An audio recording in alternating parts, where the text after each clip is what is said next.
दोस्तों, आज की हमारी क्लास भारत का संवैधानिक विकास होने वाली है। दोस्तों, इस क्लास के अंतर्गत आज हम लोग भारत के संवैधानिक विकास के इतिहास को जानेंगे। चलिए इसी क्रम में हम शुरुआत करते हैं। भारत का संवैधानिक विकास। दोस्तों, ये क्या था? भारत का संवैधानिक विकास उस ऐतिहासिक यात्रा को दर्शाता है जिसमें ईस्ट इंडिया कंपनी अपने औपनिवेशिक शासन के शुरुआती प्रशासनिक ढांचों से लेकर एक स्वतंत्र लोकतांत्रिक गणराज्य के आधुनिक संवैधानिक आधुनिक संविधान तक का सफर शामिल होता है। भारतीय संविधान के तहत कई पहलू ब्रिटिश शासन के दौरान पारित हुए और विभिन्न अधिनियमों से प्रभावित किया गया। भारत के संवैधानिक विकास को दो चरणों में समझा जाता है। दोस्तों, कौन कौन से दो चरण हैं इनको देख लेते हैं। ईस्ट इंडिया कंपनी का शासन, पहला चरण ईस्ट इंडिया कंपनी का शासन। दूसरा क्रम देखते हैं ब्रिटिश ताज का शासन। और इनका टाइम पीरियड भी ध्यान रखिएगा, 1773 से 1858 तक ईस्ट इंडिया कंपनी का शासन चलता है और 1858 से 1947 तक ब्रिटिश ताज का शासन देखने को मिलता है। चलिए दोस्तों, हम लोग बात करते हैं पहले ईस्ट इंडिया कंपनी का शासन, जिनका टाइम पीरियड है 1773 से 1858। चलिए इसमें क्या क्या प्रावधान किए गए हम लोग बात करते हैं। सबसे पहले हम लोग देखते हैं रेगुलेटिंग एक्ट 1773 का। दोस्तों, ब्रिटिश संसद द्वारा कंपनी के कार्यों को नियंत्रित और विनियमित करने का पहला प्रयास किया गया है। इसके अंतर्गत क्या कार्य किया गया? जो बंगाल का गवर्नर हुआ करता था, इसे बंगाल का गवर्नर जनरल बनाया गया। एक महत्वपूर्ण कार्य हुआ, बंगाल के गवर्नर का गवर्नर जनरल बनाया गया। और पहला गवर्नर जनरल कौन बना? वारेन हेस्टिंग्स बना। नेक्स्ट अगर हम लोग बात करें पिट्स इंडिया एक्ट की, दोस्तों अगर ये भी ध्यान दें कि रेगुलेटिंग एक्ट 1773 के दौरान ब्रिटेन का पीएम कौन था? ब्रिटेन का पीएम नॉर्थ था। कौन था? नॉर्थ था। चलिए नेक्स्ट अगर हम लोग बात करें पिट्स इंडिया एक्ट की, अगर हम लोग बात करें तो इसमें क्या हुआ? दोस्तों, पिट्स इंडिया एक्ट में अगर हम लोग देखें, कंपनी के वाणिज्यिक और राजनीतिक कार्यों को अलग अलग कर दिया गया। कंपनी के वाणिज्यिक ईस्ट इंडिया कंपनी जो थी, इसके वाणिज्यिक व्यापार करने के और राजनीतिक कार्यों को अलग अलग कर दिया गया। दोस्तों, राजनीतिक कार्यों को देखने के लिए बोर्ड ऑफ कंट्रोल की स्थापना की गई। नेक्स्ट अगर हम लोग चार्टर अधिनियम की बात करें तो दोस्तों, चार्टर अधिनियम 1813, इसमें क्या हुआ? चार्टर अधिनियम 1813 की अगर हम लोग बात करें तो दोस्तों, भारतीय व्यापार, ध्यान दीजिए, भारतीय व्यापार से एकाधिकार समाप्त कर दिया गया है। ईस्ट इंडिया कंपनी का भारतीय व्यापार से एकाधिकार समाप्त कर दिया गया। मतलब कि भारत पर केवल ईस्ट इंडिया कंपनी का ही अधिकार व्यापार पर नहीं होगा, ये उसका जो अधिकार था उसको समाप्त कर दिया गया। लेकिन इसके साथ साथ चीनी और चाय पर एकाधिकार इसका जारी रहा है, और इसके साथ साथ 1 लाख रुपया भारतीय शिक्षा पर प्रतिवर्ष खर्च करने का भी प्रावधान किया गया। और महत्वपूर्ण बात ध्यान देंगे, ईसाई मिशनरियों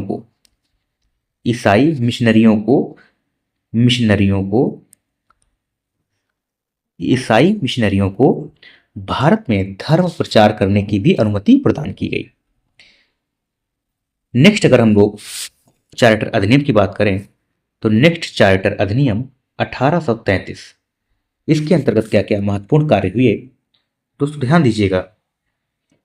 इसके अंतर्गत बंगाल के गवर्नर जनरल को भारत का गवर्नर जनरल बना दिया गया। और पहले गवर्नर जनरल बनने वाले कौन थे? लॉर्ड विलियम बेंटिक, जो कि पहले गवर्नर जनरल बने। भारतीय कानूनों के संहिताकरण के लिए एक विधि आयोग का भी गठन किया गया। और दोस्तों, दासता, ध्यान दीजिएगा, दासता को अवैध भी घोषित किया गया। इसके अंतर्गत क्या हुआ, दासता को अवैध अवैध घोषित किया गया। लेकिन अवैध घोषित किया गया, परंतु दास प्रथा का उन्मूलन कब हुआ, दास प्रथा का उन्मूलन उन्मूलन कब हुआ, यह होता है 1843 में, एलिन बरो के समय में। किसके समय में, एलिन बरो के समय में। एलिन बरो के समय में 1843 में दास प्रथा का उन्मूलन होता है, लेकिन दासता को अवैध घोषित किया गया 1833 में। चलिए हम लोग आगे बात करते हैं। अगर हम लोग देखें चार्टर अधिनियम 1853, चार्टर अधिनियम 1853 की बात करें तो इसमें क्या होता है दोस्तों, इसमें देखिएगा पहली बार विधान परिषद में विधान परिषद में क्या होता है, विधान परिषद में 12 सदस्यीय विधान परिषद जो जिसकी स्थापना की गई, इसमें विधान परिषद की स्थापना की गई। कितने सदस्य होते हैं उसमें, 12 सदस्य इसमें हुए। 1853 के चार्टर अधिनियम के दौरान पहली बार विधान परिषद की भी स्थापना की गई, जिसमें 12 सदस्य रखे गए। चलिए नेक्स्ट अगर हम लोग बात करें 1853 में एक और महत्वपूर्ण कार्य हुआ, जिसे सिविल सेवाओं में भर्ती के लिए खुली प्रतियोगिता की शुरुआत हुई। चार्टर अधिनियम 1853 के दौरान सिविल सेवाओं में भर्ती के लिए खुली प्रतियोगिता की भी शुरुआत होती है। सिविल सेवा का जनक किसे कहा जाता है, यह भी ध्यान दीजिएगा, सिविल सेवा का जनक किसे कहा जाता है, सिविल सेवा का जनक किसे कहा जाता है, तो दोस्तों ये है कॉर्नवालिस। सिविल सेवा के जनक कॉर्नवालिस को कहा जाता है। और 21 अप्रैल को सिविल सेवा दिवस मनाया जाता है। 21 अप्रैल को सिविल सेवा दिवस मनाया जाता है। नेक्स्ट अगर हम लोग बात करें, अब दूसरा हम लोग देखते हैं ब्रिटिश ताज का शासन। अभी हम लोगों ने देख लिया ईस्ट इंडिया कंपनी का शासन, अब हम लोग देख रहे हैं ब्रिटिश ताज का शासन। चलिए इसके अंतर्गत हम लोग देखते हैं क्या क्या प्रावधान किए गए।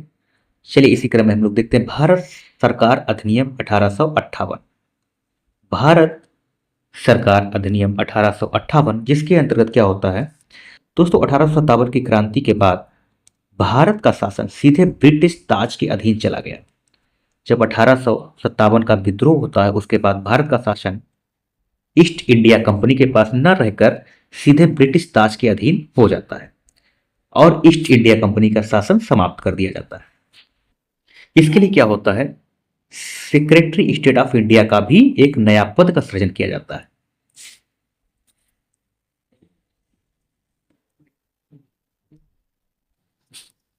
नेक्स्ट अगर हम लोग बात करें भारतीय परिषद अधिनियम 1861। भारतीय परिषद अधिनियम 1861 में क्या होता है, इसके तहत विभागीय प्रणाली आरंभ की गई। विभागीय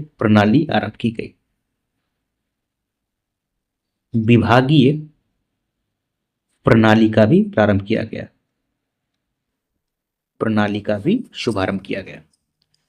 और दोस्तों अगर हम लोग देखें, इसने कानून बनाने की प्रक्रिया में भारतीयों को शामिल करके प्रतिनिधित्व का एक तत्व पेश किया।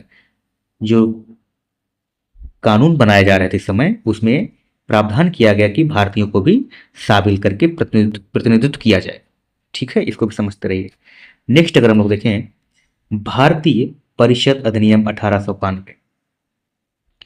भारतीय परिषद अधिनियम 1892, इसके तहत क्या हुआ, इसने केंद्रीय और प्रांतीय विधान परिषदों में सदस्यों की संख्या बढ़ाई। इसके अंतर्गत क्या हुआ, केंद्रीय और प्रांतीय विधान परिषदों की जो स्थापना की गई, उसमें सदस्यों की संख्या को बढ़ा दिया गया। नेक्स्ट अगर हम लोग देखें, महत्वपूर्ण है, भारतीय परिषद अधिनियम 1909, जिसे मार्ले मिंटो सुधार अधिनियम के भी नाम से जानते हैं। मार्ले मिंटो सुधार इसके भी नाम से जाना जाता है। इसमें क्या होता है, पहली बार मुस्लिमों के लिए सांप्रदायिक प्रतिनिधित्व की शुरुआत की गई। नेक्स्ट अगर हम लोग देखें, भारत सरकार अधिनियम 1919, जिसे एक नया नाम और भी दिया जाता है, मॉन्टेग्यू चेम्सफोर्ड सुधार, इस नाम से भी इसको जाना जाता है। इसमें क्या हुआ, इसमें केंद्र में द्विसदनीय व्यवस्था की शुरुआत की गई। प्रांतों में द्वैध शासन लागू कर दिया गया। ये दो महत्वपूर्ण चीजें इसमें देखने को मिलती है।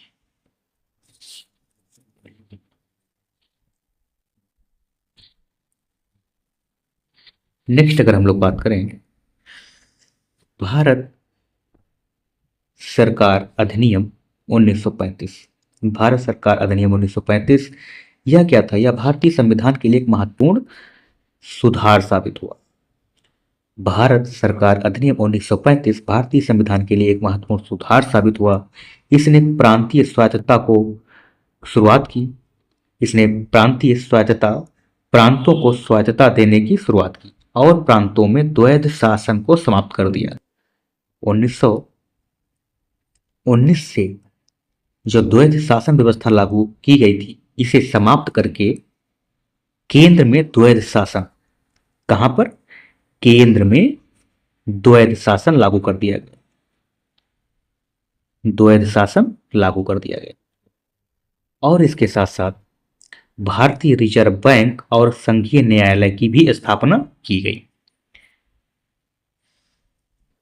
दोस्तों एक चीज ध्यान दीजिएगा, सुप्रीम कोर्ट की स्थापना 1774 में होती है और इसे 1773 के रेगुलेटिंग एक्ट के अंतर्गत यह प्रावधान किया गया है। इसे भी नोट कीजिएगा। नेक्स्ट अगर हम लोग बात करें, भारतीय स्वतंत्रता अधिनियम 1947।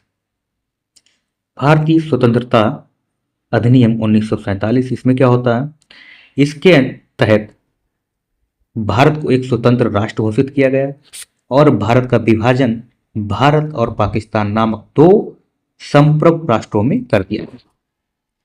नेक्स्ट हम लोग देख लेते हैं स्वतंत्र भारत का संविधान, जिसे 1946 से 1950 तक कालक्रम में देखते हैं। इसमें क्या होता है, संविधान सभा का गठन किया जाता है। नवंबर 1946 को संविधान बनाने के लिए एक संविधान सभा का गठन किया गया और उस संविधान सभा की पहली बैठक 9 दिसंबर 1946 को होती है, जिसके अस्थाई अध्यक्ष डॉक्टर सच्चिदानंद सिन्हा जी को बनाया जाता है वरिष्ठता के आधार पर। ध्यान दीजिएगा। और पांचवी बैठक कब होती है, पांचवी बैठक 13 दिसंबर 1946 को होती है, जिसमें जवाहरलाल नेहरू ने उद्देश्य प्रस्ताव को पेश किया और यही उद्देश्य प्रस्ताव बाद में भारत की संविधान में जो प्रस्तावना है ये बनकर तैयार हो। नेक्स्ट अगर हम लोग बात करें प्रारूप समिति की, तो 29 अगस्त 1947 को डॉक्टर बाबा साहेब भीमराव अंबेडकर की अध्यक्षता में एक प्रारूप समिति का गठन किया गया। संविधान को अंगीकार 26 नवंबर 1949 को संविधान सभा द्वारा इसे अपनाया गया और 26 जनवरी 1950 को इसे पूरी तरह से लागू कर दिया गया और भारत एक गणतंत्र बन गया।